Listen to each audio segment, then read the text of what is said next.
Praise the lord.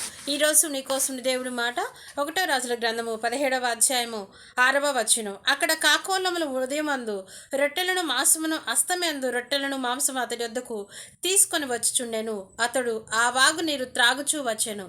నీ దేవుడు మరి దేని చేతనైనా కూడా నిన్ను పోషించగలిగినటువంటి సామర్థ్యం కలిగిన దేవుడు ఏలియాకు మరి కేరీతు వాగు దగ్గర ఉదయకాలము సాయంకాలము మరి కాకోలం చేత రొట్టెలు మాంసం తెప్పించి పోషించినటువంటి దేవుడు ఈరోజు నిన్ను నీ కుటుంబాన్ని కూడా తన హస్తము చేత తన గుప్పిలు విప్పి నిన్ను కూడా ఆయన యొక్క కృప చేత నింపి ఆయన ఇచ్చేటువంటి ఆశీర్వాదంతో చేత నింపి ఆయన నిన్ను పోషిస్తాడని నీతో మాట్లాడుతూ ఉన్నాడు. నీ పోషణ కొరకు నువ్వు ఎంతో దిగులు పడుతున్నట్లయితే నీ యొక్క పోషణ గురించి కూడా ఆయన జాగ్రత్త కలిగినటువంటి వ్యక్తిగా ఉన్నాడని, శ్రద్ధ కలిగినటువంటి వ్యక్తిగా ఉన్నాడని, ఆయన నిన్ను పోషిస్తాడని నీతో మాట్లాడుతూ ఉన్నాడు.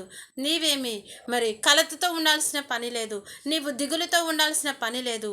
నీ దేవుడు నిన్ను పోషించడానికి సామర్థ్యం కలిగినటువంటి శక్తి కలిగినటువంటి దేవుడు.